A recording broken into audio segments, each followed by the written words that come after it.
না একজন বিয়ে করেছে দাড়িওয়ালা হুজুর, বিয়ে করার পরে বউ আর তার ঘরে ঘুমায় না, বউ তার বাড়ি আর আসতে চায় না, বাড়িতে গেলে আসতে চায় না, জোর করে নিয়ে আসে, কিন্তু বউ ওই ঘরে ঘুমায় না। কারণ কি? কারণ হলো ওর শালিরা বলেছে যে তোর বুড়োর সাথে বিয়ে হয়েছে, তোর ওই বুড়োর সাথে, বুড়ো খাটাসের সাথে বিয়ে হয়েছে, এই জন্য ওই দাড়িওয়ালার সাথে আর ঘুমায় না, পাশের ঘরে থাকে।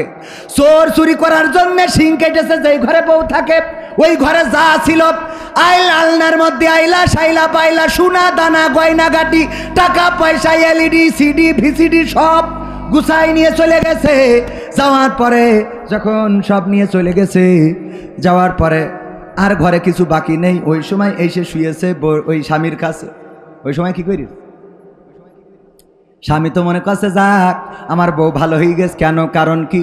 কারণ হলো ইতিপূর্বে কত হুজুরির কাছে তাবিজ নিয়েছে, কত হুজুরির কাছ থেকে ওই যে আমার ওয়াইদ হুজুরির কাছ থেকে দোয়া নিয়ে গেছে, কাজ হয় নাই। তারপরে চরমনার পীর সাহেবের কাছে দোয়া নিয়েছে, কাজ হয় নাই। কবির সামাদের কাছে দোয়া, কাজ হয় নাই। জামাত নেতার কাছ থেকে দোয়া নিয়েছে, কাজ হয় নাই। আমার আশা ভাইয়ের কাছ থেকে দোয়া নিয়েছে, যে বিএনপির কাছ থেকে দোয়া নিয়ে দেখি, তাও কাজ হয় নাই। কিন্তু পাল্লা মসজিদের ইমাম উনি বলেছে যেহেতু সব হুজুর ফেল মেরেছে, বিএনপিও ফেল, জামাতও ফেল, তাহলে আমি একটা তাবিজ করে দিয়ে দেখি। যেদিন ওই তাবিজ নিয়ে গেছে বালিশের মধ্যে রেখেছে, ওই দিন ওই বউ ঘরে এসে শুয়েছে। ও তো মনে করছে ওরে আল্লাহ কত বড় হুজুর রে, হুজুরের দাওয়াত দিয়েছে, দাওয়াত খাবা হুজুর। মুরগির গোশ, গরুর গোশ, ভেড়ার গোশ, কুত্তার গোশ, উটির গোশ, যা আছে মন চাইছে।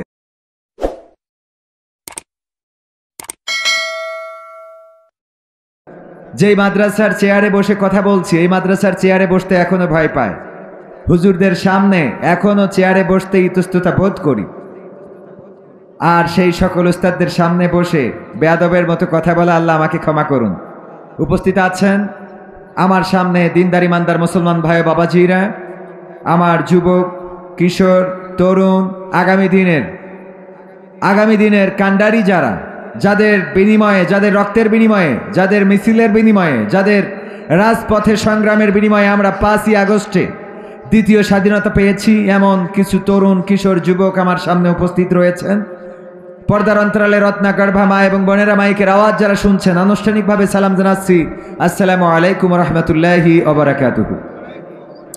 আমরা আল্লাহর শুকরিয়া আদায় করছি যে মহান রব দয়া করে মায়া করে আমাদেরকে মানুষ হিসাবে সৃষ্টি করেছেন এবং আজ পর্যন্ত সুস্থ রেখেছেন। রাস্তায় রয়েছেন অনেকেই, বাজারে রয়েছেন অনেকেই, মাইকের আওয়াজ শুনছেন দূর দূরান্ত থেকে। আল্লাহ রাব্বুল আলামিন সুস্থ না রাখলে এই মুহূর্তে আপনাকে হয়তোবা যশোর 250 বেডে থাকা লাগতো, ইবনে সিনা আদ্দিন হাসপাতালে, কুইন্স হাসপাতালে, কোনো না কোনো হাসপাতালের বেডে শুয়ে থাকা লাগতো, ঠিক না বেঠিক? হাসপাতালগুলোতে কি সিট ফাঁকা আছে? কথা কয় না। হাসপাতালগুলোতে কি সিট ফাঁকা আছে? বরং সদরে যদি যান তাহলে মানুষ খোঁজা লাগে, কোন মানুষের বললে একটি বেডের ব্যবস্থা করা যায়। আইসিইউ গুলো খালি নাই, যশোরে এনআইসিইউ শিশুদের খালি নাই। অসংখ্য মানুষ, বনি আদম, তারা হাসপাতালের বিছানায় শুয়ে আছে। আল্লাহর শুকরিয়া আদায় করছি যে মহান রব ওই জাতীয় মানুষদের কাতারে না রেখে আমাদেরকে অন্তত মাহফিলে বসতে না দিলেও চায়ের দোকানে, তাসের আড্ডায়, সিনেমার আড্ডায়, টেলিভিশনের সামনে এখনো পর্যন্ত রেখেছেন। সেই রবের শুকরিয়া আদায় করার দরকার আছে না নাই? বলেন আলহামদুলিল্লাহ। মাইকের আওয়াজ যারা শুনছেন আলহামদুলিল্লাহ বলবেন এই জন্যে যে আল্লাহ যদি চাইতেন আপনাকে সিনেমার সামনে না রেখে এখন কুইন্স হাসপাতালের বিছানায় রাখতে পারতেন। আল্লাহ যদি চাইতেন আপনাকে আওয়ামী লীগের মতো পালিয়ে থাকা লাগতো, ঠিক না বে ঠিক? ওপেন হতে পারে এখন। আল্লাহ চাই নাই তাদেরকে আজকে ওপেন রাখার জন্যে। সুতরাং আল্লাহর শুকরিয়া আদায় করে সবাই পড়ছি আলহামদুলিল্লাহ। ওপেন কি এখন আসতে পারে? কৃতকর্মের ফল দুনিয়ায়ও ভোগ করবে, আখেরাতেও ভোগ করবে, এই কথা বলেছেন কে? আল্লাহ রাব্বুল আলামিন। দুনিয়ায়ও দিবেন, আখেরাতেও দিবেন। দুনিয়ায়ও আছে, আখেরাতেও আছে। সম্মানিত ভাইয়েরা, এই জন্য যে আল্লাহ আমাদেরকে অন্তত আজকে এই পরিবেশ, এই সুন্দর সমাজ, এই সুন্দর পরিবেশে বসার তৌফিক দান করেছেন, আবারও শুকরিয়া আদায় করে সবাই পড়ছি আলহামদুলিল্লাহ। আল্লাহর শুকরিয়া আদায় করলে নিয়ামত বাড়িয়ে দেন কে? আল্লাহর শুকরিয়া আদায় করলে আল্লাহ নিয়ামত বাড়িয়ে দেন। আর যারা আল্লাহর শুকরিয়া আদায় করতে কার্পণ্য করে, আল্লাহ তাদেরকে নিশ্চিহ্ন করে দেন। আল্লাহর শুকরিয়া যারা আদায় করেনি, আল্লাহর কাছে যারা মাথা নত করেনি, ইতিহাস সাক্ষী এই দুনিয়ায় তারা লাঞ্ছিত, বঞ্চিত, অপমানিত, অপদস্থ হয়েছে। বলেন ঠিক না বেঠিক? জাকারিয়া আলাইহিস সালাম আল্লাহর কাছে সাহায্য না চেয়ে হঠাৎ করে সাহায্য চেয়েছিলেন গাছের কাছে। বললেন, ওগো গাছ, আমাকে একটু হেফাজত করো। গাছকে বললেন, গাছ বাঁচাও। আল্লাহ রাব্বুল আলামিন গাছের হুকুম দিলেন, ফাঁকা হয়ে যাও। আমার জাকারিয়ার জন্য তোমার গাছটা, তোমার বক্ষটা উদার করে দাও, তোমার বক্ষটা খুলে দাও। গাছ খুলে দিল, জাকারিয়া আলাইহিস সালাম ঢুকে গেল। তারপরে গাছটা আবার বন্ধ হয়ে গেল। কিন্তু আল্লাহ রাব্বুল আলামিন পরীক্ষা নেওয়ার জন্য যেটা করলেন, একটি কাপড়ের একটি অংশ বাইরে রেখে দিলেন। বলেন ঠিক না বেঠিক? জানেন না, জানেন না, একটা অংশ দরজার ফাঁকে রেখে দিল। কয়দিন আগে আপনারা দেখলেন পত্রিকায়, আপনাদের চোখে পড়তে পারে, একজন টয়লেটের উপরে যে ছোট্ট রুম থাকে, ছোট্ট যে ঘরটা থাকে, তার মধ্যে পলাইছে। পুলিশ গিয়েছে ধরার জন্যে, ওই ছোট্ট ঘরটার মধ্যে পলাইছে। কিন্তু হঠাৎ করে আসবে না আসবে না ওই টাইমে বায় বাতাস এসেছে। দেখেছেন কিনা? তো ওর পরের থেকে ছেড়ে দেওয়ার কারণে পুলিশ বুঝতে পেরেছে এর পরের থেকে মাল একটা ছেড়েছে। দেখেছেন পত্রিকায় আপনারা যে একজন পলানোর কারণে পালিয়েছেন, কিন্তু বায়ু ত্যাগ করে ধরা খেয়েছেন। পত্রিকার নিউজ একেবারে কমপ্লিট সত্য, এরকম না যে ফেক নিউজ। ওগো আমার ভাইরা, এই জন্য আল্লাহ যদি কাউকে লাঞ্ছিত করতে চান অথবা কাউকে যদি পরীক্ষা নিতে চান, কিছু ব্যবস্থা করে রাখেন। জাকারিয়া আলাইহিস সালাম যখন গাছের মধ্যে ঢুকে গেল, গাছ ফাঁকা হয়ে গেল, ঠিকই বন্ধও হয়ে গেল। আল্লাহ রাব্বুল আলামিন গাছের মধ্যে তাকে বাঁচিয়ে রাখলেন, কিন্তু কাপড়ের একটা অংশ বাইরে রেখে দিলেন। যখন কাফেরেরা খুঁজতে গেল, খুঁজতে খুঁজতে বলল, কোথায় লুকিয়ে গেল, কোথায় লুকিয়ে গেল? বলল, পালাতে তো পারবে না, এখান থেকে কোথায় নিশ্চিহ্ন হবে, খুঁজে দেখো, খুঁজে দেখো। শয়তান দেখিয়ে দিল, এই যে দেখো, গাছের মধ্যে সে পালিয়েছে, লুঙ্গির বা কাপড়ের অংশ একটু বের হয়ে আছে। ওরা বুঝে ফেললো এই গাছের মধ্যেই জাকারিয়া পালিয়েছে। জাকারিয়া আলাইহিস সালামকে শাস্তি দেওয়ার জন্য করাত নিয়ে আসলো এবং করাত দিয়ে চিরা শুরু করে দিল। গাছটা যখন চিরতে লাগলো, করাত মাথার পরে পৌঁছে গেল। যখন মাথায় লাগলো, চিৎকার করতে যাবে, আল্লাহ রাব্বুল আলামিন জানিয়ে দিলেন, ওগো জাকারিয়া, তুমি আমার কাছে সাহায্য না চেয়ে সাহায্য চেয়েছিলে গাছের কাছে। আমি গাছকে হুকুম করেছিলাম তোমার জন্য উদার হয়ে যেতে, তোমার জন্য দরজাটা করে দিতে। কিন্তু জাকারিয়া, তোমার ভুলটা হলো, তুমি নবী হয়ে আমি আল্লাহর কাছে সাহায্য চাও নাই, চেয়েছো গাছের কাছে। এই অপরাধের কারণে এখন করাত দিয়ে তোমারে চিরবে, আর এই করাত দিয়ে চিরে দ্বিখণ্ডিত করবে। তোমার শাস্তি হলো একটা বারের জন্য উহ করতে পারবা না। যদি উহ শব্দটা করো, তোমার গোটা জিন্দেগির আমল বরবাদ হয়ে যাবে, তোমার জন্য জাহান্নামটা ওয়াজিব হয়ে যাবে। সাহায্য চেয়েছিলেন কার কাছে? কথা কয় না। গাছের কাছে সাহায্য চাওয়ার কারণে আমার আল্লাহ রাব্বুল আলামিন নবীকে পর্যন্ত ছাড়েন নাই, ক্ষমা করেন নাই, করাতের চিরা খাওয়া লেগেছে। ওগো আমার ভাইরা, আর আমার দেশের সাবেক নেত্রী, জননেত্রী, ইসলামের জন্য অনেক উপকার করেছে। যখন বিপদে পড়ে গেল, আল্লাহরে রেখে সাহায্য চেয়েছে কার কাছে? দাদার কাছে। কার কাছে? দাদার কাছে সাহায্য চেয়েছে। দাদার কাছে সাহায্য চাওয়ার কারণে দাদার দেশে গিয়েছে। কিন্তু বাংলাদেশ বাবার দেশে আর আসা হবে? কত কয় না আসা হবে?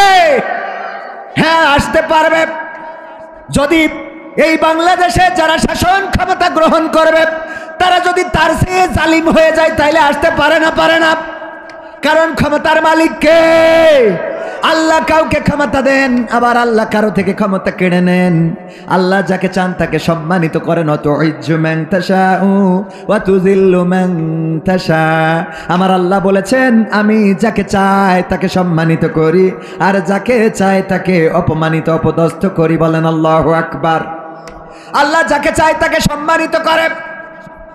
যেই চেয়ার থেকে বলেছিল ডক্টর ইউনূসকে পদ্মা সেতুর উপর থেকে ফেলে দেওয়া দরকার, টুস করে ফেলে দিতে হবে, আর একজনের নাম বলেছিল বেগম খালেদা জিয়াকে, দুইজনকে টুস করে পদ্মা সেতু থেকে ফেলে দেবে। যেই নেত্রী ফেলে দিতে চেয়েছিল সেই নেত্রী পদ্মা সেতু আছে, কিন্তু নেত্রী নাই। কথা কয় না।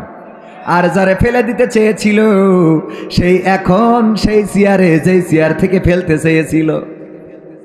এরপরেও যারা আল্লাহর চেনে না, ওদের চিনানোর আর কোনো রাস্তা নেই। এরপরেও যারা আল্লাহরে চেনে না, তাদের চেনানোর আর কোনো রাস্তা আছে? যেই চেয়ার থেকে পদ্মা সেতু থেকে ফেলে দেবে টুস করে, সেই চেয়ার রয়েছে, সেই বঙ্গভবন, গণভবন সব আছে। কিন্তু একটু জাকারিয়া আলাইহিস সালামের মতো, জাকারিয়া আলাইহিস সালাম তো ভুল করে নাই।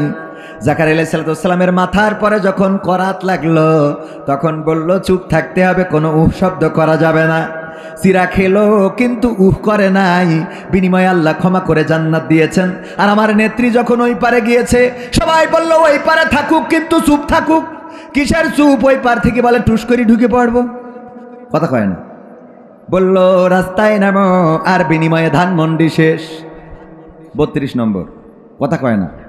কারণ কথা বললেই বিপদ আছে না নাই? আল্লাহ বলল উহ করা যাবে না, আর ওখান যেই ছটফট করে, খালি কয় তোমরা নামো আমি আসি। আর এই পাগল যারা রাস্তায় নামে, ওদের তো চিন্তা করা উচিত কিসের জন্যে, কোন সাহসে রাস্তায় নামে। যেই জায়গার সরকার, সমস্ত এমপি মন্ত্রী গোষ্ঠী সুদ্ধা পালাই গেছে, তুমি চায়ের দোকানদার রাস্তায় নামো, তোমার লজ্জা থাকা উচিত, বলেন ঠিক না? এত বড় বড় বাঘা বাঘা নেতারা যারা বলল পালাবো না, খেলা হবে, সব চলে গেল। চায়ের দোকানদার কয় আমরা ফিরে আসব। বলে না, বলে না? লজ্জা হয় না? লজ্জাও করে না। ওগো আমার ভাইয়েরা, আমার কোন দলের সাথে দ্বন্দ্ব নাই, কোন দলের বিরুদ্ধে আমার বক্তব্য নাই। আল্লাহর কথা, ক্ষমতার কথা বলতে গেলাম, কারণ আল্লাহ যাকে চান তাকে সম্মান দেন, আর যাকে চান তাকে অপমানিত অপদস্থ করেন। এই পৃথিবীতে যারা অন্যায় করেছে, জুলুম করেছে, তাদের অবস্থা যা হয়েছে যুগে যুগে কোরআন সাক্ষী। সূরা ফিল পড়লে আমরা আব্রাহার খবর জানতে পারি না? আলাম তারা কাইফা ফাআলা রাব্বুকা বিআসহাবিল ফিল আলাম ইয়াজআল কায়দাহুম ফি তাদলিল ওয়া আরসালা আলাইহিম তায়রান আবাবিল তারমিহিম বিহিজারাতিম মিন সিজ্জিল ফাজআলাহুম কাআসফিম মাকুল। আমার আল্লাহ বললেন, ওগো নবী, আপনি কি দেখেননি আমি হস্তি বাহিনীর সাথে কেমন আচরণ করলাম? আমি তাদের ষড়যন্ত্রটা ধ্বংস করে দিলাম, আমি তাদের উপরে প্রেরণ করলাম ঝাঁকে ঝাঁকে পাখি, আর তারা নিক্ষেপ করলো কঙ্কর। ফলশ্রুতিতে তারা কি হয়ে গেল? কি হয়ে গেল? কি হয়ে গেল? পশুর চর্বিত ভুসির নাই হয়ে গেল। আপনারা সবাই জানেন, যখন আব্রাহা হস্তি বাহিনী নিয়ে আসলো আল্লাহর ঘর ধ্বংস করার জন্য, তখনকার কাবা ঘর রক্ষণাবেক্ষণের দায়িত্ব ছিল কার উপরে? একটু উঁচু করতে হবে, একটু উঁচু। কাবা ঘর রক্ষণাবেক্ষণের দায়িত্ব ছিল কার উপরে? দেখাশোনার দায়িত্ব ছিল কার উপরে? হ্যাঁ, চল। কার উপরে? কার উপরে? Abdul Muttalib. তিনি কে ছিলেন? রাসূল সাল্লাল্লাহু আলাইহি সাল্লামের, আল্লাহ রাসূলের দাদা। আব্দুল মুত্তালিব চাচা নয়, দাদা। আবু তালিব হলো চাচা, আর আব্দুল মুত্তালিব কে? দাদা। কে? আল্লাহর নবীর নাম মুহাম্মদ রেখেছেন কে? নবীজির দাদা আব্দুল মুত্তালিব। আমার নবীর নামটা রেখেছেন, কাবার চত্বরে নিয়ে গেলেন আল্লাহ রাসূল সাল্লাল্লাহু আলাইহি সাল্লাম জন্মগ্রহণের পরে, আর কাবার চত্বরে নিয়ে যে নাম রাখলেন মুহাম্মদ। এই নামটার মানেটা আপনারা জানেন কি না? নাম কি? মানে কি? হ্যাঁ, প্রশংসিত। কিসিত? প্রশংসিত। মুহাম্মদ তিনি প্রশংসিত কিনা? গোটা বিশ্বে বাংলাদেশে কি কখনো এসেছে? কথা কয় না, এসেছে। কিন্তু বাংলাদেশের মানুষ তার জন্য জীবন দিতে রাজি আছে না নাই? আমরা এখানেও রাসূলের বয়ান করি, রাসূল প্রশংসিত হয়েছেন, আল্লাহ রাব্বুল আলামিন তাকে প্রশংসিত করেছেন। ওগো আমার ভাইয়েরা, মুহাম্মদ সাল্লাল্লাহু আলাইহি সাল্লামের জন্মের 50, কোন বর্ণনায় এসেছে 60 দিন পূর্বে, কোন বর্ণনায় 50, কোন বর্ণনায় 60 দিন পূর্বে আব্রাহা এসেছিল আল্লাহর ঘর ধ্বংস করার জন্য। আল্লাহ রাব্বুল আলামিন এই ঘরটা রক্ষণাবেক্ষণ করবেন, কিন্তু আল্লাহ রাব্বুল আলামিন সেই সময় তেমন আল্লাহর কোনো বাহিনী ছিল না, সেই সময় তেমন কোনো বান্দা ছিল না এই কাবা ঘর দেখাশোনা রক্ষণাবেক্ষণ করে টিকিয়ে রাখবেন আব্রাহার বাইরে। আব্রাহা আসলো ধ্বংস করার জন্য, আব্দুল মুত্তালিবের উটের খবর শুনে ধরে নিয়ে গেল। আব্দুল মুত্তালিব চলে গেলেন আব্রাহার কাছে, যেয়ে বললেন, আব্রাহা, তোমার সৈন্যবাহিনী আমার উট ধরে নিয়ে এসেছে, উটগুলো ছেড়ে দাও। আব্রাহা বলল, গো আব্দুল মুত্তালিব, উটগুলো ছেড়ে দিচ্ছি, অসুবিধা নাই, কিন্তু আমার দুঃখ হলো আমি শুনেছি এই কাবা দেখাশোনার দায়িত্ব তোমার, চাবিটা আছে তোমার কাছে, রক্ষণাবেক্ষণ করো, তুমি ঝাড়ু দাও। তুমি তো কাবার ব্যাপারে কোনো কথা বললে না, তুমি তোমার উটগুলো চাইলে কারণটা কি? আব্দুল মুত্তালিব বললেন, উটের মালিক আমি, আর কাবার মালিক হলেন কে? চিল্লায়ে বলেন কে?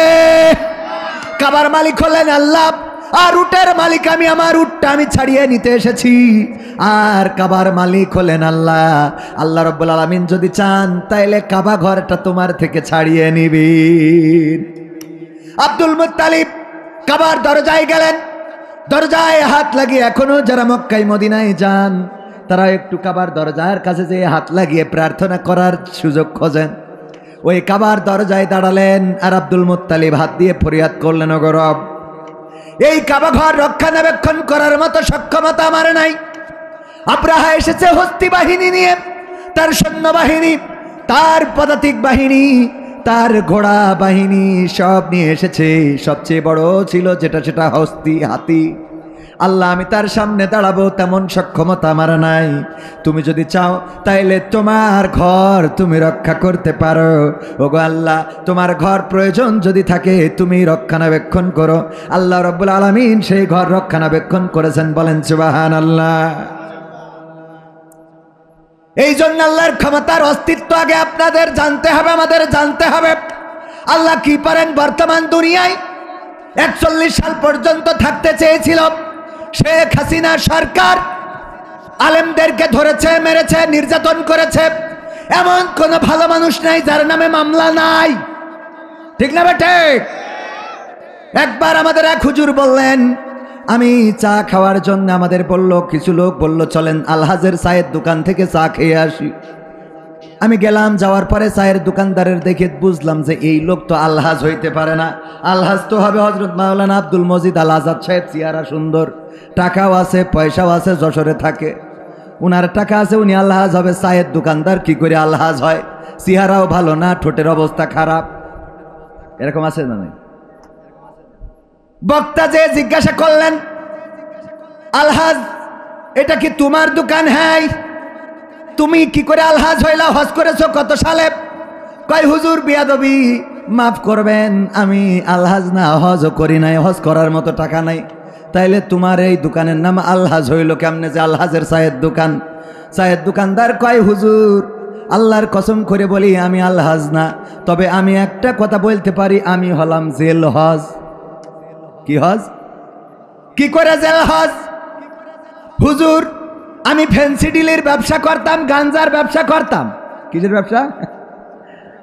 গাঁজার ব্যবসা, ফ্যান্সি ডিলের ব্যবসা, ইয়াবার ব্যবসা, এইসব ব্যবসা করতাম। 2 নম্বরে আমারে পুলিশ ধরলো, জেলখানায় দিল।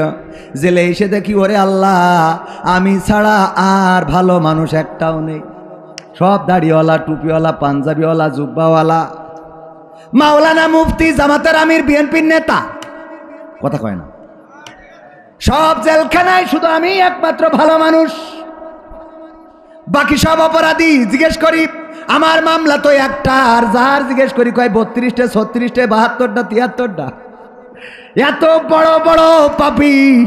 আমি এটা দেখার পরে চিন্তা করলাম, আহারে আল্লাহ, তুমি আমারে হেদায়েত দিবা বুঝতে পারি না, এত কায়দা করে তুমি হেদায়েত দিয়ে দিলে। যেই জেলখানায় এত বড় আলেমেরা আসে, আমি আল্লাহ ওয়াদা করলাম এই জেলখানা থেকে বের হওয়ার পরে আমি আর গাঞ্জার ব্যবসা, ডাইলের ব্যবসা করব না। আমি জেল থেকে মুক্তি পাওয়ার পরে এই জন্য চায়ের দোকান খুলে বসেছি। আমার যত কাস্টমার ছিল ওরা উপহাস করে আমারে বলে, আমার আলহাজ বলে ডাকে। আসলে হুজুর আমি আলহাজ না, আমি হলাম জেল হজ। কথা কি বোঝা গেছে? এই অবস্থা ছিল না, ছিল না। ধরলেন, মারলেন, পিটালেন, জেলখানায় ভরলেন, মামলা দিলেন, হামলা করলেন। এই মানুষগুলো আজকে স্বাধীনভাবে ঘুরে বেড়ায়। এই মানুষগুলো আজকে আপনার আমার সামনে, চোখের সামনে ঘুরে বেড়ায়। আর যেই মানুষগুলো নির্যাতিত করলেন, লাঞ্ছিত করলেন, এই মানুষগুলো এখন রাস্তায় বের হওয়া তো দূরের কথা, ঘর বাড়ি ছেড়ে কোথায় গেছে খুঁজে পাওয়া যায় না। এমপিরা সব কোথায় গেল? মন্ত্রীরা সব কোথায় গেল, কোথায় কাদের কাকা, তাদের সারা দেশটা এখন লাগে ফাঁকা ফাঁকা।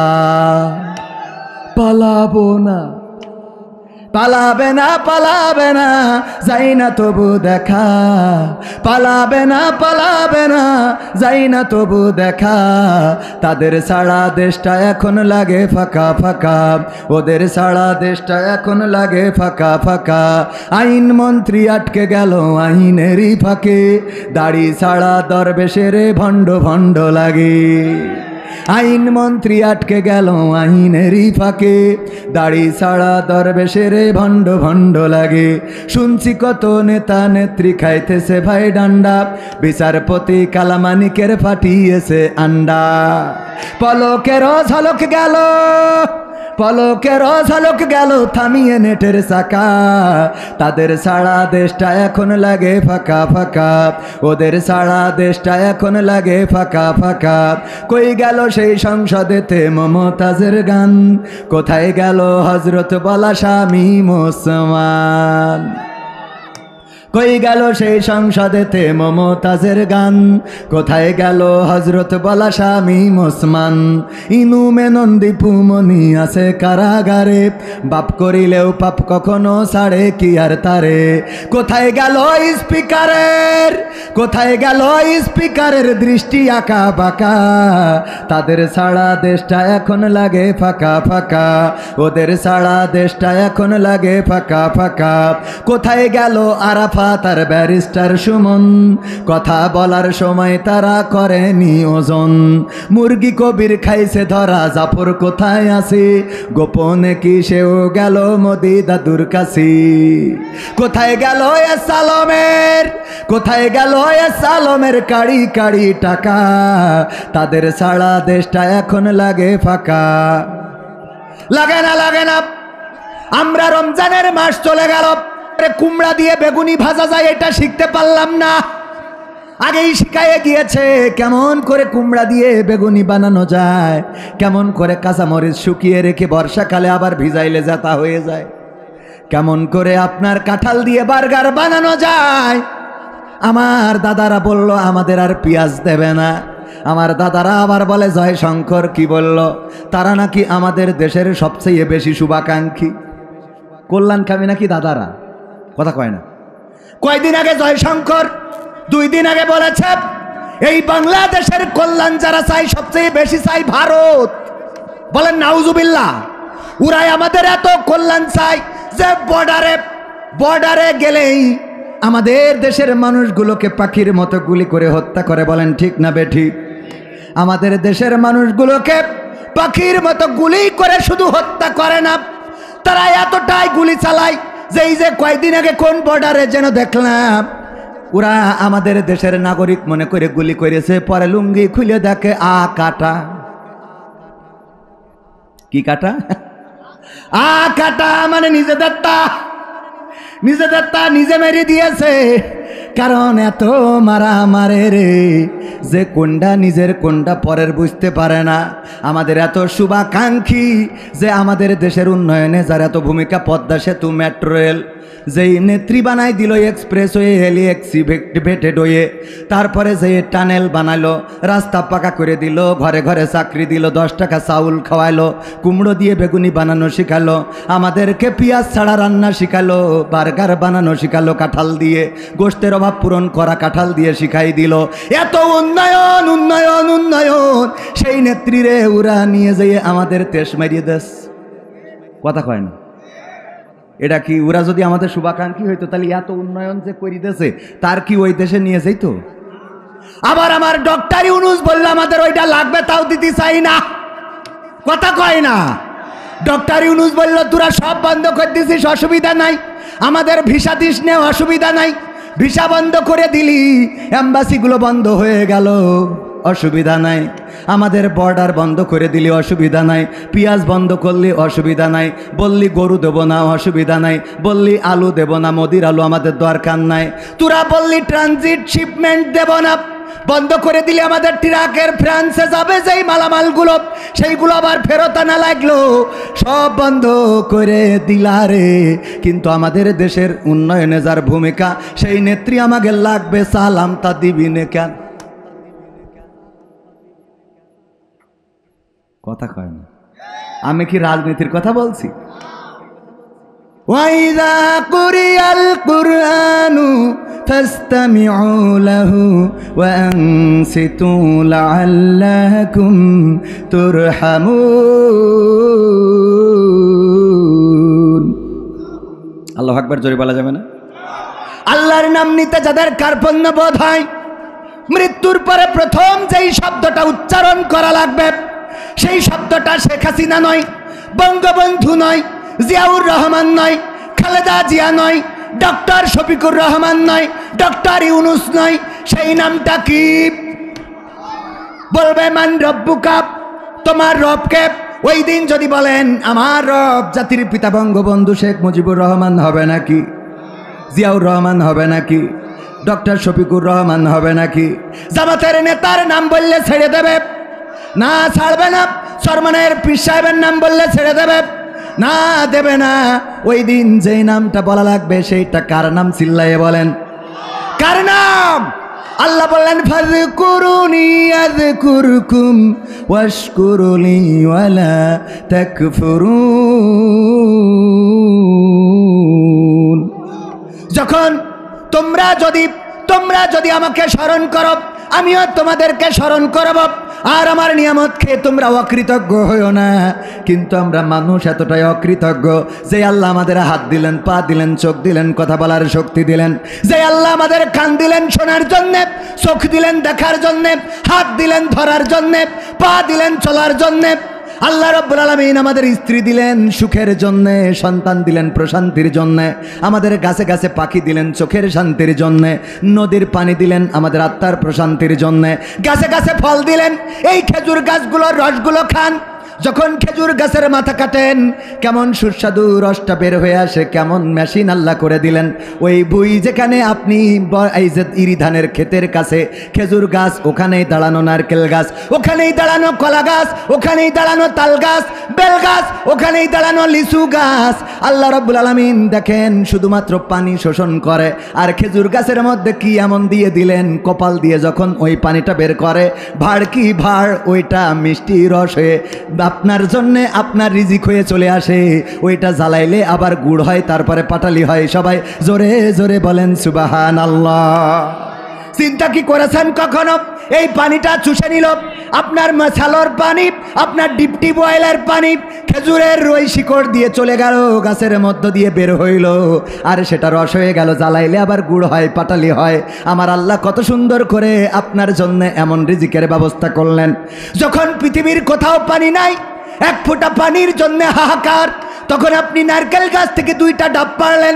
কোন রব কত সুন্দর করে সুস্বাদু পানির ব্যবস্থা করে রেখেছেন। নারকেলের ডাবটা কাটলেন, পিনকি দিয়ে পানিটা বের হয়ে গেল, তারপরে ঢকঢক করে মেরে দিলেন, আর বললেন নারকেল গাছটা আল্লাহর শুকরিয়া আদায় না করে বলেন নারকেলের ডাবটা খুব ভালো ছিল। একটা বার যারা আলহামদুলিল্লাহ বলে না, এদের মতো অকৃতজ্ঞ মানুষ হইতে পারে?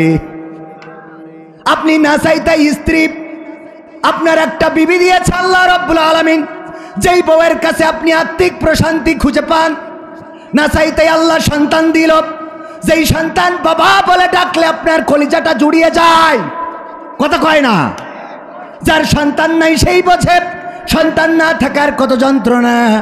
যার কলিজার টুকরা সন্তান নাই সেই বোঝে সন্তান না থাকার কত জ্বালা।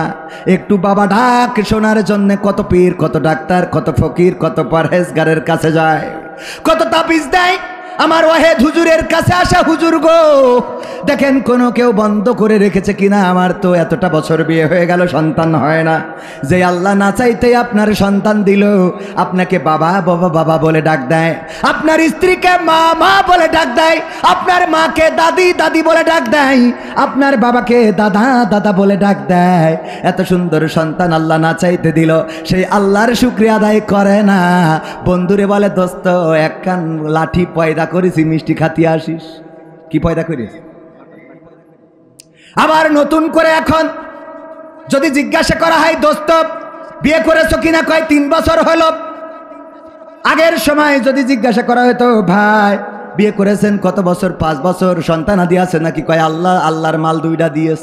আল্লাহর মাল কথা কয় না, বলতো না আল্লাহর মাল 2টা দিয়েছে। আর এখন যদি জিজ্ঞাসা করেন দোস্ত বিয়ে করেছো নাকি, কয় করেছি। কয় বছর, 3 বছর, বাচ্চা কাচ্চা হয়েছ নাকি, কয় এখনো নিইনি। ওই এখনো নিইনি, আগে আল্লাহ দিত আর এখন ও নেই, এখনো নিইনি। কেন? কয় আমার স্ত্রী বলছে আরো কদিন ফিতরিং মেরে নি, আরো কয়দিন আমরা একটু এনজয় করি, তারপরে আমাদের আলোচনা হয়েছে বিয়ের 5 বছর পরে সন্তান নেব, ও নেবে। ও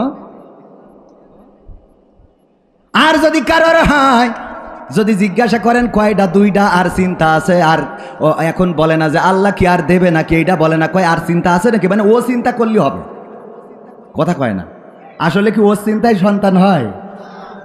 ওর চিন্তায় সন্তান হয় না।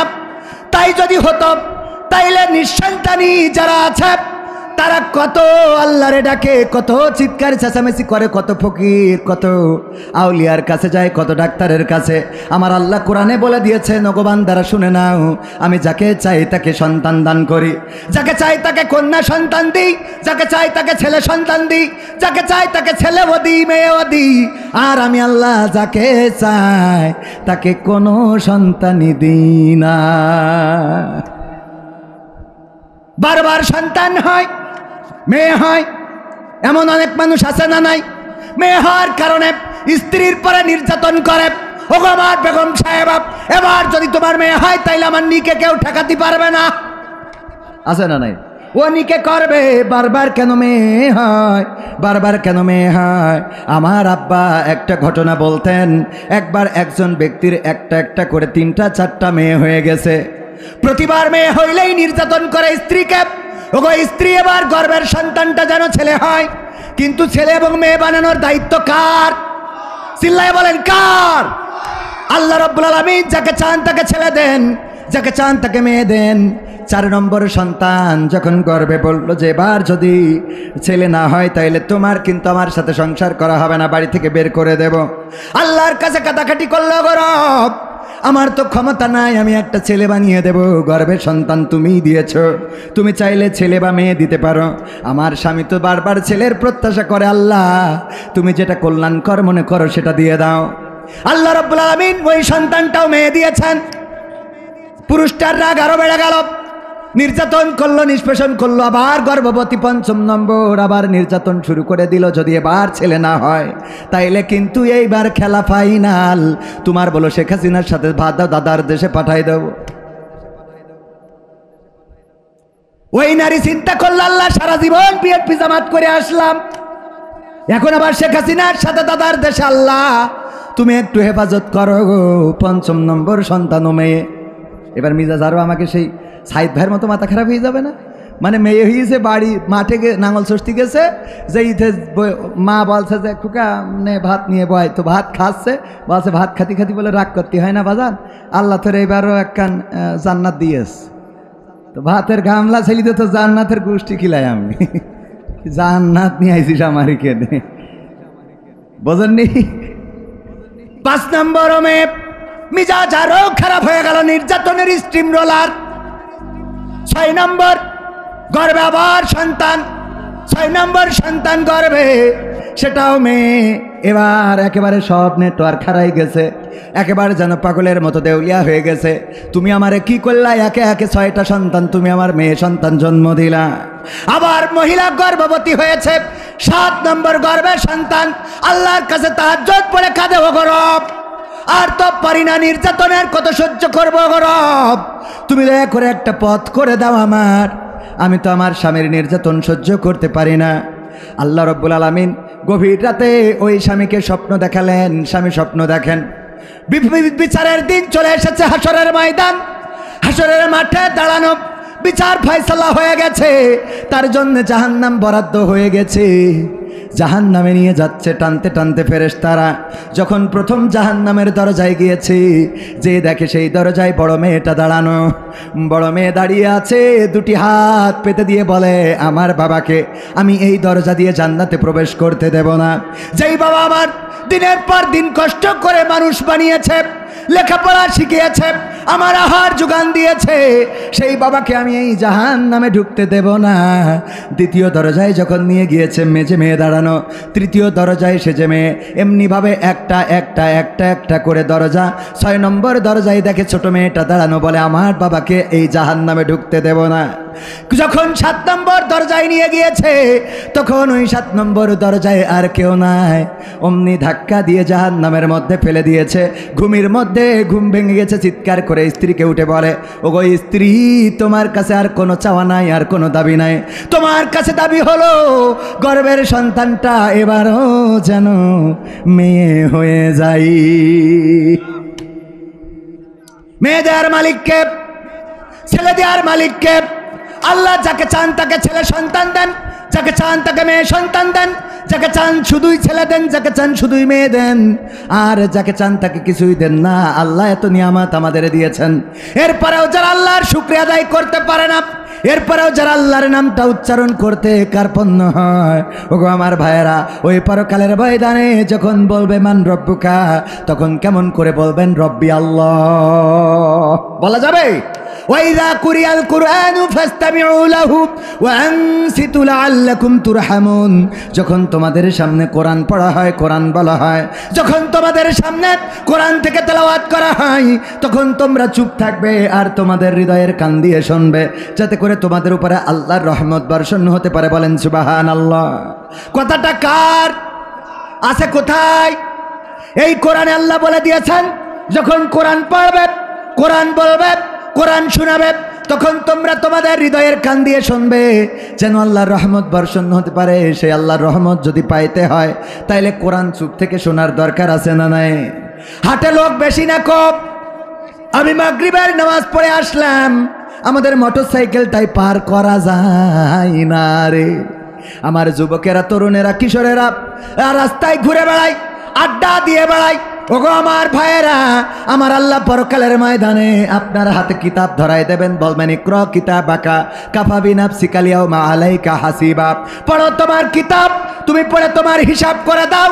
আমার যুবকেরা কান খুলে শুনে নাও, আমার তরুণেরা, আমার কিশোরেরা, আমার কলিজার টুকরারা, তোমাদেরকে বলি, যারা ঘুরে বেড়াও, যারা তাসের আড্ডায়, দোকানের আড্ডায়, রাস্তায় ঘুরে বেড়াও রে, পরকালে যখন আমল নামার কিতাবটা ধরিয়ে দেবে, ইকরা কিতাবাকা কাফা বিনাফসিকা আল-ইয়াওমা আলাইকা হাসিবা, তখন ওই পৃষ্ঠা উল্টায় দেখবেন আপনি চায়ের দোকানে রয়েছেন, দেখবেন আপনি তাসের আড্ডায় রয়েছেন, দেখবেন আপনি ক্রিকেট খেলা IPL দেখতেছেন, দেখবেন আপনি BPL দেখতেছেন, দেখবেন আপনি কবে গদখালি গিয়েছেন, তারপরে দেখবেন কবে লাইলাতুল ফেব্রুয়ারি আয়োজন করে পালন করেছেন, তারপরে কবে ডিজের কুপা কুপি বড় বাড়ি আছে না নাই, কবে পিকআপের পরে জেনারেটর দিয়ে স্পিকার লাগায় দয়াল তোর লাইগা রে দয়াল তো দে বাড়ি আছে না নাই, দয়াল তোর লাইগা আহারে ডিজে বাজাইলা।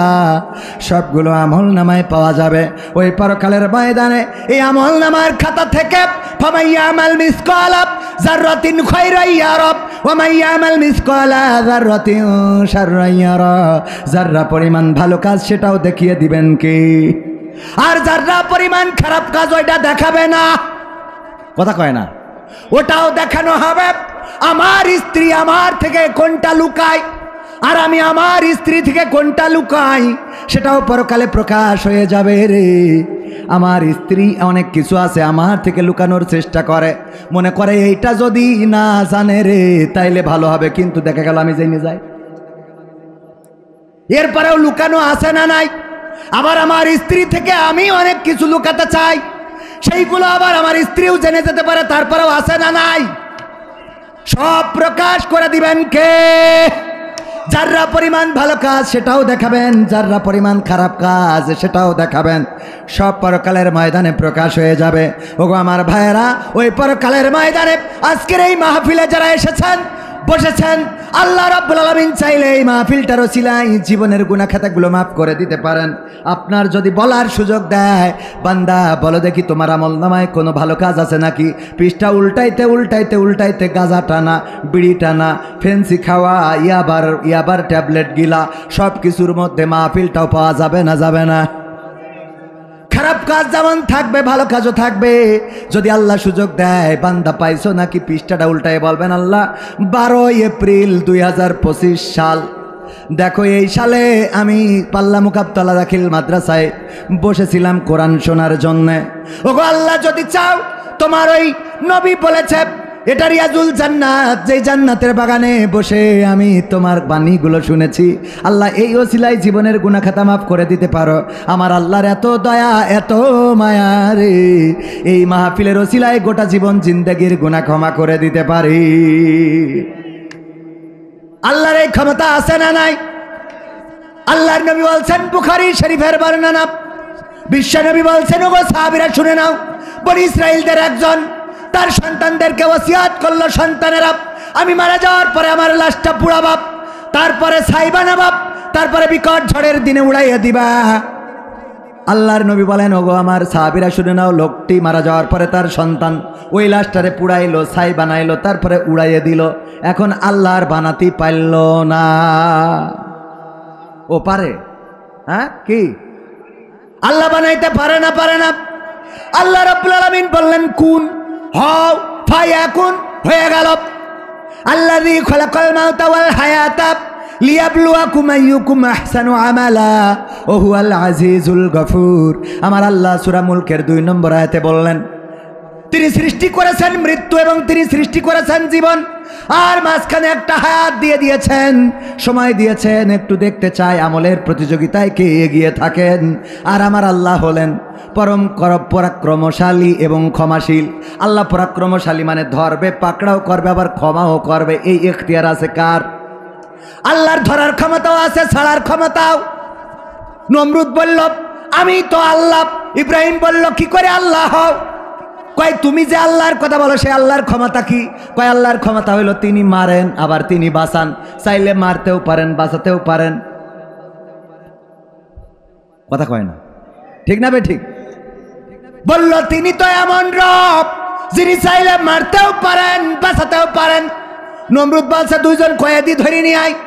জেলখানা থেকে 2 জন নিয়ে আসলো, একটারে কুরাস দিয়ে দিল, আর একজনের বেকুসুর খালাস। মানে তখন তো কুরাস ছিল না, কুপানেরটা মেরি দিলে মাথাতে পড়ি থাকলো। বলল, দেখো আমারও একই ক্ষমতা, তোমার আল্লাহ মারতেও পারে, বাঁচাতেও পারে, আমিও পারি। এই যে একটা মেরি দিলাম আর একটা ছেড়ে দিলাম। কথা কয় না। ইব্রাহিম আলাইহিস সালাম আল্লাহ যার শিক্ষা দিয়েছেন, তিনি সুন্দর করে বললেন, ওগো নমরুদ, যদি তাই হয়, তোমার কথা যদি সত্য হয়, আমার আল্লাহ পূর্ব দিগন্তে সূর্যটা উঠায় পশ্চিমে অস্তমিত করেন। তোমার যদি পাওয়ার থাকে, ক্ষমতা থাকে, তাইলে সূর্যটা পশ্চিম দিগন্তে উদিত করে পূর্ব দিগন্তে অস্তমিত করে দেখাও। আছে ক্ষমতা? আছে। মেট্রো রেল বানাতে পারবা, পদ্মা সেতু বানাতে পারবা, মানুষকে ফাঁসির কাস্টে ঝুলাতে পারবা, ক্রস ফায়ার দিতে পারবা, মামলা দিতে পারবা, হামলা করতে পারবা, কিন্তু একটা মানুষ আবার নতুন করে জীবন্ত করতে পারবা না। নিজের হায়াত শেষ হয়ে গেলে নিজের হায়াতটা আর বাড়াইতে পারবা? কথা কয় না, বাড়ানো যাবে? নিজের চেয়ারটাও ধরে রাখার ক্ষমতা কি আছে? না, নাই। ওগো আমার ভাইরা, এই জন্য ক্ষমতার বড়াই দেখানো যাবে না। রূপের বড়াই করিস না রে, রূপ চিরদিন থাকে না। রূপের বড়াই কইরো না ভাই, রূপ চিরদিন থাকে না। নিজের মুখটা দেখা একদিন হইবে তোমার যন্ত্রণা, নিজের মুখটা দেখা একদিন হইবে রে তোর যন্ত্রণা। সময় হইল বড় শিক্ষক, সব দিবে শিখাইয়া, সুখের জীবন থাকবে না রে, দেখবে না কেউ চাইয়া। সময় হইল বড় শিক্ষক, সব দিবে শিখাইয়া, সুখের জীবন থাকবে না রে, দেখবে না কেউ চাইয়া। মরার আগে মরবি রে তুই, জ্বালা সইতে পারবি না, মরার আগে মরবি রে তুই, জ্বালা সইতে পারবি না। নিজের মুখটা দেখা একদিন হইবে তোমার যন্ত্রণা, নিজের মুখটা দেখা একদিন হইবে রে তোর যন্ত্রণা।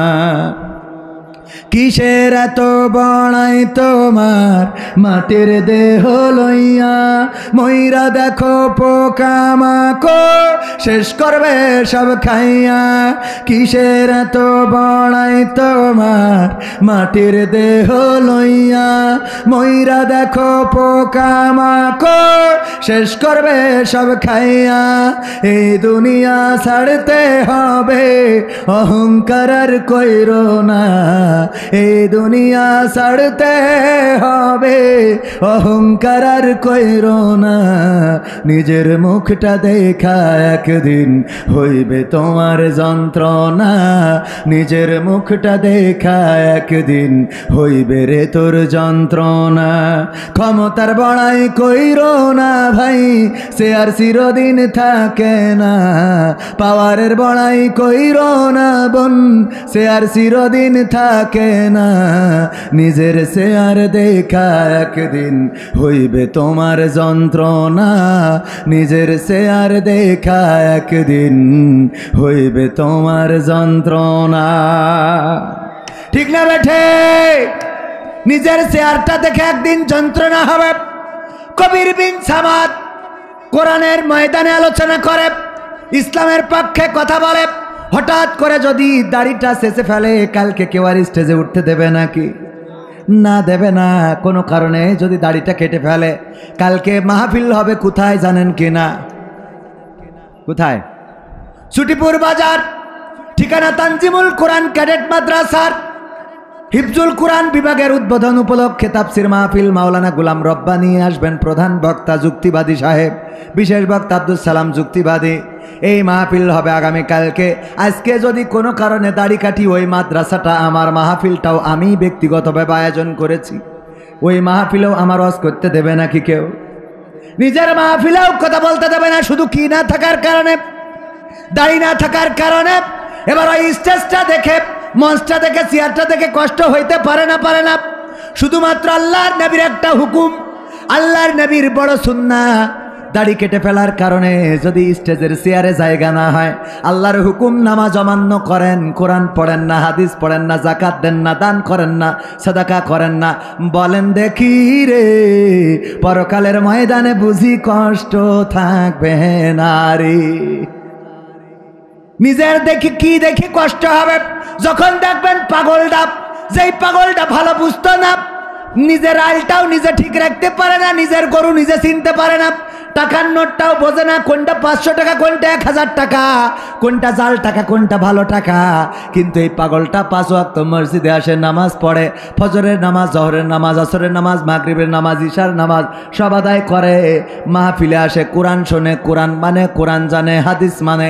এই পাগল ছাগলও যখন জান্নাতে যাবে রে, তখন ওইটা দেখার পরে নিজের কষ্ট হবে। আরে এই পাগলও জান্নাতে যায়, আর আমার অবস্থা কি? কথা কয় না, ঠিক না বেঠে? জান্নাতের মালিক কে? ওগো আমার ভাইরা, আমি প্রথমে জায়াতে কারিমা তেলাওয়াত করেছিলাম, ছোট্ট একটা অংশ আল্লাহ বললেন, ইয়া আইয়ুহাল্লাযীনা আমানু কু আনফুসাকুম ওয়া আহলিকুম নার। ওগো ঈমানদারেরা, তোমরা নিজেরা আগুন থেকে বাঁচো এবং তোমাদের আহাল বর্গ থেকে, আহাল বর্গকে আগুন থেকে বাঁচাও। কথাটা বলেছেন কি? আমরা নিজের আগুন থেকে বাঁচার চেষ্টা তো করি না, আর সন্তান তো আরো 2 কাঠি উপরে। বোঝেননি মনে হয়? যেই বাবা বিড়ি খায়, সর্বোচ্চ সিগারেট খায়, ওরে আল্লাহ ওরে ছেলে এখন সিগারেটের তামাক ফেলে দিয়ে মাল ডলে ভরি তারপরে টানে, 2 কাঠি উপরে না নিচে। যে আগে মানুষরে থাবা দেয় নাই, ধমক দিয়েছে রাজপথে মিছিল মিটিংয়ে, তার ছেলে যে পরে দেখা যায় বাপ বয়সী লোকের গালে চড় তুলে বসে, আছে না নাই? যেই বাবা 5 টাকার এখনো চুলের কাটিং দেয়, তার ছেলে 500 টাকা দিয়ে ফেস ওয়াশ মারে, আছে না নাই? যেই মা এখনো বুরকা পরে চলে, তার মেয়ে আলতা সুন্দরী, আলতা না আলকাতরা সুন্দরী। এত কায়দা করে মেকআপ করে রে, শয়তানও চিনতে পারে না যে কোনটা ধোকা দিল। মানে এটা ধোকা দেওয়া হয়েছে কিনা ওর খেয়াল নেই, কারণ ও ধোকা দিল যার সে কালো ছিল, পরের দিন দেখে সাদা ফকফকা। ও মনে করে এর এখন ধোকা দিয়ে সারতে পারিনি। শয়তানও টাওয়ার হারাই ফেলে, নেটওয়ার্ক চলে যায়। আছে না নাই? আছে মানে কি? মাদ্রাসায় পড়ে, ওরা আল্লাহ সূরা ফাতিহা পারে না, তাশাহুদ পারে না, দুরূদ ইব্রাহিম পারে না, নামাজের আরকান আহকাম জানে না, উযুর ফরজ জানে না, নামাজ পড়ে না, মসজিদে পাওয়া যায় না, এমন আল্লাহর বান্দা আছে না নাই? আর মা বাবা দিয়ে মনে করিয়েছে ও জান্নাতের টিকিট 3 কেটে বসে আছে। কথা কয় না। কিন্তু মেয়ে যে আর একজনের সাথে বেলা আইন রে। কি লাইন? কি লাইন? আমাদের দেশে অনেকেই বলে লাইন করিছে। ও লাইন হইল এটা? সভাপতি সাহেব মাইন করি না, কথা একটু না বললো তো হয় না, নিজেদের লেখা। বেলাইন করে বসে থাকে।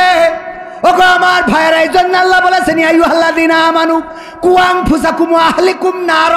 দাদি যাচ্ছে নাতির সাথে, বাসে উঠেছে, দাদির এত কায়দা করে বুরকা পরা, হাতে হাত মোজা, চামড়ায় ভাঁজ পড়ে গেছে, যে চামড়ায় হাত দিলে মনে হবে যে খেজুর গাছের কাঁটা ধরিয়েছে, মনে হয় খাদি ধরিয়েছে। ঠিক না ভাই? ঠিক। যে হাত হুজুর ঘুমালি ঘুমান তালি। ও ভাইজান ভালো আছেন? আলহামদুলিল্লাহ। আপনি আছেন বলে ভালো লাগছে। যাক শুকরিয়া। ওগো আমার ভাইয়েরা, যে হাতে হাত দিলে মনে হয় খেজুরির খাদি ধরেছে, ওই হাতে আবার হাত মোজা লাগায়, পায়ে পায়ে মোজা, পা মোজা, তারপরে বাইন্ধেছে তো বাইন্ধেছে, এরপরে আবার একটা সান গিলাস মেরিয়েছে, তারপরে আবার আর একটা ফেলি দেশ শাটার কিটার আর একটা ফেলিছে, নেই দাঁত। বেইনালিতে বাসে উঠেছে, চাষড়াই যাবে। হেল্পার জিজ্ঞেস করছে যাবেন কানে? চাষি হ্যাঁ যাবো। কানে যাবে? কাছে বুঝতে পারলো না চাষি, আবার মানে দাঁত তো নেই, বোঝে চাষড়া বলবে, তার দাঁত থাকা লাগবে। বুঝতে পারে না। পাশের থেকে নাতি, ওরে কায়দা করে মেকআপ করা। আলকাতরা বেগম মেকআপ তো করে সাদা সুন্দরী হয়ে গেছে, চামড়া অভিশাপ দেয় যে আল্লাহ আমার তো একটা মান সম্মান আছে। চামড়ার একটা মান সম্মান আছে, ওর আল্লাহ কালো বানাইছে, তা সে কালোর মধ্যে একটু সাদা মারবি, মারতা এত মারামারি যে সে কালো আসিনার কায়দা নেই, সাদা ফক ফকা। চামড়া কয় আল্লাহ আমার কি কোনো ইজ্জত নেই যে ও পুরো আমার ঢেকে ফেললো? কথা কয় না। আমার তো একটা মান ইজ্জত আছে। পুরো ঢেকে দিয়েছে। দেওয়ার পরে এই নাতি আবার ওই সাদা মেরেছে তো মেরেছে, কেন আবার লাল করে একটু লাগাই রেখেছে কপালে টিপ। তারপরে পুরু আবার কায়দা করে আল্লাহ যে এটা দিল পছন্দ হয়নি বলে আবার একটু কাটিং করে সাইজ করিস। আছে না নাই? তারপরে ঠোঁটে ঠোঁট পালিশ লাগায়। শুধু ওখানেই শান্তি হয়নি, আবার তার কাটার বর্ডার দিয়ে কালো করি, চিকন করি। তার কাটার বর্ডার এটা চিকন করি। আপনি তো মুরব্বী মানুষ, দরকার নেই, ইয়াংরা দেখে আর কি। ঠিক না? আছে না নাই? আল্লাহ বলেন ওয়াকরনা ফি বুয়ুতিকুন্না ওয়ালা তাবাররাজনা তাবাররুজাল জাহিলিয়াতিল উলা। ওগো নারীরা পর্দার মধ্যে থাকো, জাহিলি যুগের মেয়েদের মতো সাজুগুজু করে নিজেদেরকে প্রদর্শন করে বেড়াইও না। আর আমার মা বোনেরা এত সাজুগুজু করে যে আমাদের গদখালি গেলি পা ফেলা যায় না রে। ঠিক না বেঠে? ওরা কারা? সাদের দেশ থেকে এসেছে। হ্যাঁ, এলিয়েনের বাচ্চা। কাদের বাচ্চা? আমাদের বাচ্চা। মানসি না আমাদের, কের মানসি? আমাদের বাচ্চা, আমাদের বোন, আমাদের ভাতিজি, আমাদের নাতি আমরা ছেড়ে দিছি। যদি কোনো মুরব্বীর বলি চাচা গো তোমার নাতিরে দেখলাম গদখালি আর একজনের মোটরসাইকেলের পিছনে গিয়ার মেরে বেড়াচ্ছে, ও বাপু এখন ওদের বয়স একটু করবে বাবা। ঠিক না বেঠে? এখন ওদের বয়স একটু করে বেড়াবে, করতে দেন, কোনো অসুবিধা নাই, অসুবিধা নাই। কিন্তু পরকালে বাটাম খাওয়ার জন্যে আপনার তৈরি থাকার দরকার আছে না নাই? এই জন্য নিজে ভালো হইলে হবে না, সন্তানকে ভালো বানাতে হবে, আহাল বর্গকে ভালো বানাতে হবে, নামাজ পড়ার জন্য মসজিদে পাঠাতে হবে, কোরআন পড়া শিখাতে হবে, হাদিস পড়াতে হবে, ইসলামী আন্দোলন করাতে হবে। কিন্তু আমরা যেটা করি, বেঁচে থাকতেই 2 দিন জনসংযোগ করলাম, ইসলামী আন্দোলন ঘোষিত 15 দিন, দাওয়াতি পক্ষ জনসংযোগে কত মানুষের দাওয়াত দিই, কেউ বলে বাবা দয়া করে আমার ফরম পূরণ করো না, কারণ আমি তোমাদের সাথে যাব না রে। এই কথা বলে দুঃখ নাই, কিন্তু যখন মরে তখন যেন বলে না ওগো ইমাম তুমি শোনা, তোমার জানাজা চলবে না রে। বলে তখন বলে কবির বিন সামাদ হুজুর আল্লাহ কেই তোর আব্বা আমার আব্বা বাড়ি তোমার গেতে ওরম করছি একটু দোয়া করি দেন তো, তোর আমি দোয়া করতে তুই কর, এতদিন তো ফরম পূরণ করতে পারলে না, এখন করো দোয়া নিজে তা নিজে, কথা কয় না। আছে না নাই? মরে যাওয়ার পরে কবরে যাই, কবরে যাওয়ার আগে এবার ইমামের দরকার। আমার আব্বা একটা উদাহরণ দিত, উদাহরণটা দিয়ে আলোচনা শেষ করবো। নিজের অঞ্চল এত আলোচনা করা উচিত না। একজন বিয়ে করেছে দাড়িওয়ালা হুজুর, বিয়ে করার পরে বউ আর তার ঘরে ঘুমায় না, বউ তার বাড়ি আর আসতে চায় না, বাড়িতে গেলে আসতে চায় না, জোর করে নিয়ে আসে, কিন্তু বউ ওই ঘরে ঘুমায় না। কারণ কি? কারণ হলো ওর শালিরা বলেছে যে তোর বুড়োর সাথে বিয়ে হয়েছে, তোর ওই বুড়োর সাথে, বুড়ো খাটাসের সাথে বিয়ে হয়েছে, এই জন্য ওই দাড়িওয়ালার সাথে আর ঘুমায় না, পাশের ঘরে থাকে। চোর চুরি করার জন্য শিং কেটেছে, যেই ঘরে বউ থাকে ওই ঘরে যা ছিল আলনার মধ্যে আইলা শাইলা পাইলা, সোনা দানা গয়না গাটি টাকা পয়সা এলইডি সিডি ভিসিডি সব গুছাই নিয়ে চলে গেছে। যাওয়ার পরে যখন সব নিয়ে চলে গেছে, যাওয়ার পরে আর ঘরে কিছু বাকি নেই, ওই সময় এসে শুয়েছে ওই স্বামীর কাছে। ওই সময় কি করিস? স্বামী তো মনে করছে যাক আমার বউ ভালো হয়ে গেছে। কেন? কারণ কি? কারণ হলো ইতিপূর্বে কত হুজুরির কাছে তাবিজ নিয়েছে, কত হুজুরির কাছ থেকে মই যে আমার ওয়াইদ হুজুরির কাছ থেকে দোয়া নিয়ে গেছে, কাজ হয় নাই। তারপরে সরমনার পীর সাহেবের কাছে দোয়া নিয়েছে, কাজ হয় নাই। কবির সামাদের কাছে দোয়া, কাজ হয় নাই। জামাত নেতার কাছ থেকে দোয়া নিয়েছে, কাজ হয় নাই।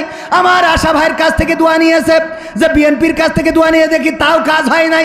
কিন্তু পাল্লা মসজিদের ইমাম উনি বলেছে যেহেতু সব হুজুর ফেল মেরেছে, বিএনপিও ফেল, জামাতও ফেল, তাহলে আমি একটা তাবিজ করে দিয়ে দেখি।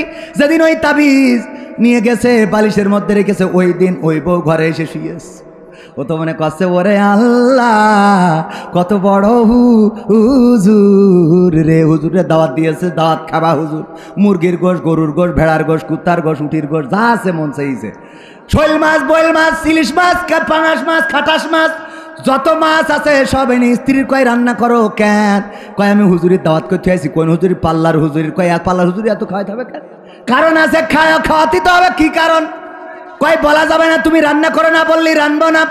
ওরে আল্লাহ তুমি আমার ঘরে ঘুমাও না বলে কত হুজুরির তাবিজ নিলাম, কত হুজুরির দোয়া নিলাম। চরমনার পীর সাহেব, জামাতের ডাক্তার শফিকুর রহমান, বিএনপির আশরাফুজ্জামান আশা, সব দল একেবারে সব হেজে গেছে। কিন্তু আমি যখন পাল্লা মসজিদের ইমামের কাছ থেকে দোয়া নিছি, ওই রাতি তুমি আমার ঘরে শুইছাও, এই জন্য হুজুরির দাওয়াত করে থুয়াইছি, খাওয়াবো। বলছো পাগল হয়েছ তুমি, হুজুরের তাবিজে আইছি তোমার, তাই মনে হয়? তাহলে কি করে আইসাও? গতকাল রাতে চোর ঢুকেছিল, আমি যেই ঘরে ঘুমাই, চোর ঢুকে শিং কেটে সব নিয়ে গেছে, সোনা দানা টাকা পয়সা গয়না গাটি মাটি পাটি সব নিয়ে যাওয়া শেষ। আর যখন কিছু নেই আমার দিকে তাকাইছে, আমি চিন্তা করলাম আমারও মনে হয় নিয়ে যাবে, তাই ভয়তে আমি তোমার ঘরে আইলাম রে, আমি কারোর তাবিজে আসি নাই। স্বামী বলছে তোরে আমার স্ত্রী বড় দুঃখ পাইলাম, তুমি তো সেই আইলা রে, কিন্তু এমন সময় আইলা ঘরটা খালি করে, যদি অন্তত 10টা মিনিট আগে আসতে তাইলে তাও অন্তত কিছু সম্পত্তি রক্ষা করতে পারতাম। কথা কয় না? আমার কথা মনে হয় বোঝেননি। মরো, কিন্তু এমন সময়ে মরো যেই সময় আর তোমার খাতা কলমে কোনো আমল থাকে না। কিন্তু 10টা মিনিট আগে যদি তুমি ইসলামের পথে, কোরআনের পথে, মাদ্রাসার পথে, মসজিদের পথে, দিনের পথে, আল্লাহর পথে যদি থাকতে, তাইলে অন্তত ফেরেশতারা বলতে পারতো যে যাই হোক তাই হোক, তোমার একটু মসজিদে দেখেছিলাম, মাদ্রাসায় দেখেছিলাম, তোমার আল্লাহর পথে দেখেছিলাম, কোরআন পড়তে দেখেছিলাম, তাসবিহ জপতে দেখেছিলাম, জায়নামাজের পাটিতে দেখেছিলাম, তাহাজ্জুদে দেখেছিলাম, তোমাকে আমি দেখেছি আল্লাহর পথে, রাসূলের পথে, দ্বীনের পথে, কোরআনের পথে, যাও মাফ করে দিলাম। কিন্তু এমন সময় আমরা কবরে যাই যখন নামাজ নাই, রোজা নাই, দান নাই, সাদাকা নাই, রোজা নাই, হজ নাই, যাকাত নাই, ফিতরা নাই, তাসবিহ নাই, তাহলিল নাই, এইগুলো আমাদের আমল নামা খালি। কবরে যাওয়ার পরে ফেরেশতারা বলে আল্লাহর বান্দা সেই তো আসলে রে, কিন্তু ঘরটা খালি রে। ঠিক না বেঠে? আমরা কি ঘর খালি করে যেতে রাজি আছি? ঘর ভরবো কারা কারা? হাত দেখতে চাই। ভরবেন? ঘর ভরবেন? ঘর যদি ভরতে হয়, আমার আল্লাহ বলেছেন ইন্নাল্লাহা আশতারা মিনাল মুমিনিনা আনফুসাহুম ওয়া আমওয়ালাহুম বিআন্না লাহুমুল জান্নাহ। ওগো আমার বান্দারা, তোমরা যদি আমার রাস্তায় জান দাও, মাল দাও, বিনিময়ে আমি আমার জান্নাতটা তোমার, আমি আমার জান্নাতটা তোমার কাছে বিক্রয় করে দিই। বলেন সুবহানাল্লাহ। ইয়া আইয়ুহাল্লাযীনা আমানু হাল আদুল্লুকুম আলা তিজারাতিন তুনজিকুম মিন আযাবিন আলীম। ওগো ঈমানদারেরা, আমি কি তোমাদের এমন একটা ব্যবসা ধরাই দেব যেই ব্যবসা করলে তোমরা কঠিন জাহান্নামের ভয়াবহ আযাব থেকে বেঁচে যাবে। আর সেই ব্যবসাটা হলো তুমিনুনা বিল্লাহ, আল্লাহর প্রতি ঈমান আনতে হবে, ওয়া রাসূলিহি, এবং রাসূলের প্রতি, ওয়া তুজাহিদুনা ফি সাবিলিল্লাহ, জিহাদ করতে হবে কার রাস্তায়? ফি সাবিলিল্লাহ, কার রাস্তায়? আল্লাহর রাস্তায় জিহাদ করতে হবে। বিআমওয়ালিকুম, মাল দিয়ে, ওয়া আনফুসিকুম, জাল দিয়ে, কি দিয়ে? মাল দিয়ে। আর কি দিয়ে? সে আল্লাহর পথে জানমাল দিতে রাজি আছি না নাই? যদি রাজি থাকেন, এই মাদ্রাসায় কোনো সরকারি বিল্ডিং নাই। 16-17টা বছর নেতা ছিল কত, কিন্তু নেতারা একটা বিল্ডিং এনে দিতে পারে নাই, বরং চাকরিতে নিয়োগ দিয়ে নে তারা গেল নি রে। ওগো আমার ভাইয়েরা, এই যে মাদ্রাসা দেখেন কত কষ্ট করে আমাদের আব্দুল মজিদ সাহেব, উনি একটা বিল্ডিং দিছিল নিচেই কোনো রকম, আর উপরে কিন্তু আমাদের টাকাতে করতে হয়েছে ভিক্ষে ঠিককে করিয়ে। ঠিক না বেঠিক? আর এটাও ভিক্ষে করা, ওই বিদেশ থেকে নিয়ে এসে দিল, তাই না? বিদেশ থেকে এনে দিল। তো এখন এই বিল্ডিংটা ওরকম ফাঁকা পড়ে থাকবে, এটা কি ভাল লাগবে? অনেকেই বলতে পারেন গরমকালে ঠিক আছে, তা শীতকালে তো ভাল লাগবে না। এই জন্যে শীতকালের জন্যে ওই বিল্ডিংটার কিছু ইটের দরকার, কিছু মাটির দরকার, কিছু বালির দরকার, কিছু সিমেন্টের দরকার। এই জিনিসগুলো আপনাদের কাছে একটু হাত বাড়াতে চাই। আমি এই মাদ্রাসার ছাত্র, আপনাদের কাছে একটু দুটি হাত প্রসারিত করে দিচ্ছি। বলেন দেখি, এই বিল্ডিংয়ের জন্যে, এই মাদ্রাসার জন্যে একটু বড় অঙ্কের দান করবেন। 10,000, 20,000, 50,000, 5,000 আপনারা যারা দিবেন, পরকালের ময়দানে মারা যাওয়ার পরে কবরে যখন যাবেন, তখন বলবে কিছু তো ছিল না, অন্তত মাদ্রাসায় 10,000 টাকা দিছিলি, ক্ষমা করে দিলাম। কথা কয় না? আল্লাহর এখতিয়ার আছে না নাই? বলেন 10,000 টাকা দেওয়ার মতো, 5,000 টাকা দেওয়ার মতো কোন আল্লাহর বান্দা আছেন? আমি এই মাদ্রাসার ছাত্র, আমার উস্তাদদের নিয়ে দোয়া করে দেব। আল্লাহ রাব্বুল আলামিন চাইলে আপনার মনের নেক মাকসাদ পুরা করে দিবেন। অসুস্থ থাকলে সুস্থতা দান করে দিবেন, অভাব থাকলে দূর করে দিবেন। ওগো আমার ভাইয়েরা, আপনাদের কাছে 10 ব্যাগ মাটি, 10 ব্যাগ সিমেন্ট, 1টি ইট, 1,000 ইট, 2,000 ইট একটু প্রত্যাশা করি, নগদ টাকা, বাকি টাকা যে যা পারেন আল্লাহর নবীর ঘরের জন্য। কে কি দেবেন ভাইয়েরা আমার? আপনাদের কাছে অনুনয় করি, বিনয় করি রে, একটু তাড়াতাড়ি করে। মাশাআল্লাহ, নারায়ে তাকবীর, লিল্লাহি তাকবীর। আমার সভাপতি অতিথি সাহেব মাওলানা আব্দুল মজিদ সাহেব কয় আল্লাহু আকবার, জিন্দাবাদ জিন্দাবাদ। ওই না কোন জয় বাংলা কোন, মানে 16-17 বছর কিছু না বলি মানে মুখ দিয়ে বেরোচ্ছেন। আপনাদের থেকে তো উরা ভালো, যে কিছু বলতে দিনে তাও রাজপথে হঠাৎ করে পতাকা নিয়ে বেরোয় জয় বাংলা, কথা কয় না। আমি কুমিল্লা গেলাম ওয়াজ করতে, একজন বলছে যে আমরা সবাই রাসূল সেনা, ভয় করি না বুলেট বোমা। এবার উল্টো কইছে, আমরা সবাই ভয় করি না বুলেট বোমা। ছেলেপিলে বলছে আমরা সবাই মুজিব সেনা, মানে রাসূল সেনা হারাই ফেলল, মুজিব সেনা। ভাইয়েরা আমার, সভাপতি সাহেব পিতামাতার জন্য দোয়া আছে। জনাব হযরত মাওলানা আব্দুল মজিদ আল আজাদ সাহেব 10,000 টাকা করলেন দান। আল্লাহ আমার অতিথি সাহেবকে কবুল করে নাও, নেখায়াত দান করে দাও, পিতামাতার কবর জান্নাতের বাগান বানিয়ে দাও। ওগো আল্লাহ, পরকালের ময়দানে জান্নাতের সিঁড়িতে তুমি দেখা সাক্ষাৎ করিয়ে দিও। আল্লাহ তুমি কবরটা রিয়াজুল জান্নাতে পরিণত করে দিও। আল্লাহ জীবনের গুনাহ খাতাগুলো মাফ করে দিও। সবাই জোরে জোরে বলেন আমিন। তারপরে কোন আল্লাহর বান্দা আছেন একটু তাড়াতাড়ি বলতে হবে। 10,000 টাকা আর দেওয়ার মতো কোন আল্লাহর বান্দা আছেন রে? 10,000 টাকা, 10,000 টাকা, 5,000 টাকা খুব তাড়াতাড়ি করে দিতে হবে। আমি এলাকার সন্তান, এই জন্যে অনেকেই মনে করছেন এলাকার সন্তানের কাছে দেব না, কিন্তু প্রধান বক্তা টাকা কালেকশন করবে না, কারণ উনি আমার শ্রদ্ধাভাজন। মাশাল 5,000 হবে বিএনপি করে।